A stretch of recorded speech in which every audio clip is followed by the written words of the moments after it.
Capítulo 93. El Hijo del Hombre será revelado. Lucas 17, 20-37. Contenido del capítulo.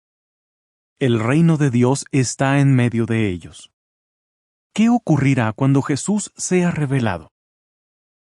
Mientras Jesús sigue en Samaria o en Galilea, los fariseos le preguntan cuándo vendrá el reino.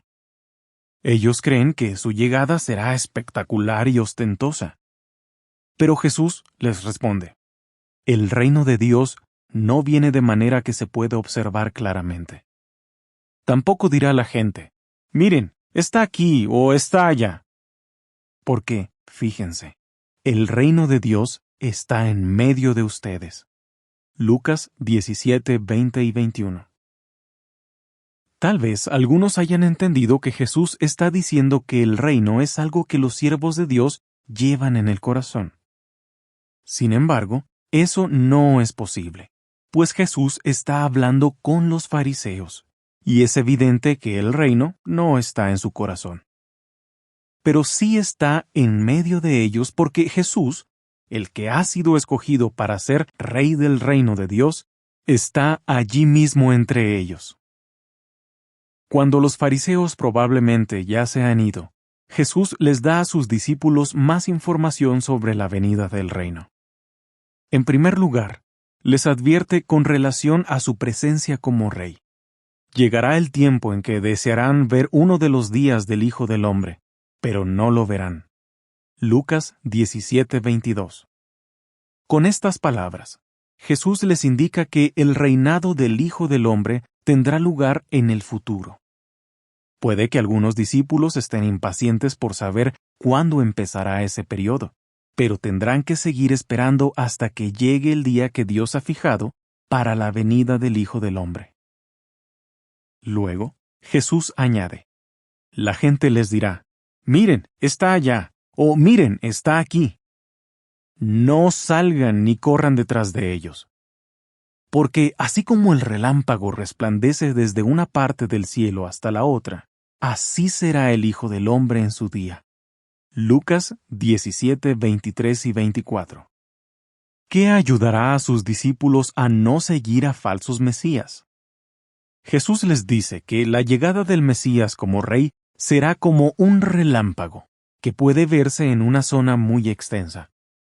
Es decir, todos los que estén atentos podrán ver con claridad las pruebas de que Jesús gobierna. Entonces, Jesús pone unos ejemplos de la antigüedad que muestran qué actitud tendrán las personas en ese tiempo. Tal como sucedió en los días de Noé, así será en los días del Hijo del Hombre. También sucederá como en los días de Lot. La gente comía, bebía, compraba, vendía, plantaba, construía. Pero el día en que Lot salió de Sodoma, llovió del cielo fuego y azufre, y acabó con todos. Así también será en el día en que el Hijo del Hombre sea revelado. Lucas 17, 26-30. Jesús no quiere decir que la gente de los días de Noé y de Lot fue destruida por realizar actividades normales como comer, beber, comprar, vender, plantar y construir.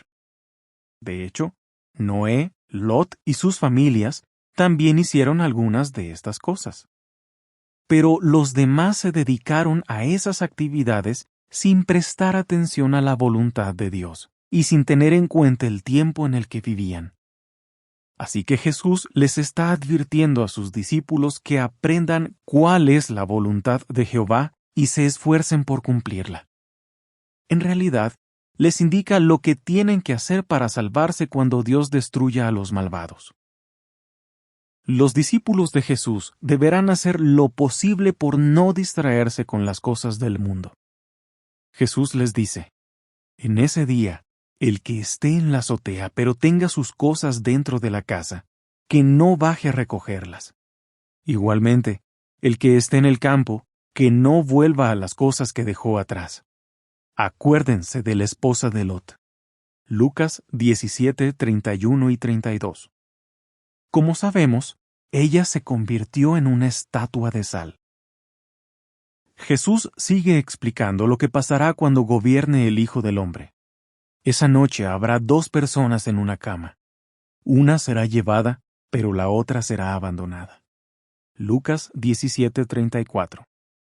Así que algunos se salvarán, pero otros serán abandonados, es decir, morirán. Al oír esto, los discípulos le preguntan, ¿Dónde, Señor? Y él les contesta, Donde esté el cuerpo, allí también se juntarán las águilas. Lucas 17:37. En efecto, algunos serán como las águilas que tienen una visión muy aguda. Estos discípulos identificarán al verdadero Cristo, el Hijo del Hombre, y se reunirán donde esté Él. En ese tiempo, Jesús les enseñará a sus discípulos fieles la verdad que los conducirá a la salvación. Preguntas de repaso. ¿En qué sentido está el reino en medio de los fariseos? ¿En qué se parece la presencia de Cristo a un relámpago? ¿Por qué deben estar alerta los discípulos de Jesús durante la presencia del Hijo del Hombre? Capítulo 95. Lecciones sobre el divorcio y el amor a los niños. Mateo 19, 1 a 15, Marcos 10, 1 a 16 y Lucas 18, 15 a 17. Contenido del capítulo. Jesús explica el punto de vista de Dios sobre el divorcio. El don de la soltería. Debemos ser como los niños. Jesús y sus discípulos salen de Galilea, cruzan el río Jordán y van hacia el sur a través de Perea. La última vez que Jesús estuvo en Perea, les explicó a los fariseos cuál es el punto de vista de Dios sobre el divorcio. Pero ahora ellos vuelven a plantear este tema para poner a prueba a Jesús. Moisés escribió que un hombre podía divorciarse de su esposa si descubría algo vergonzoso sobre ella. Deuteronomio 24:1. Pero hay diferentes opiniones sobre lo que puede justificar un divorcio. Algunos creen que hasta cosas de poca importancia pueden ser una razón para divorciarse. Así que los fariseos preguntan, ¿está permitido que un hombre se divorcie de su esposa por cualquier motivo? Mateo 19:3.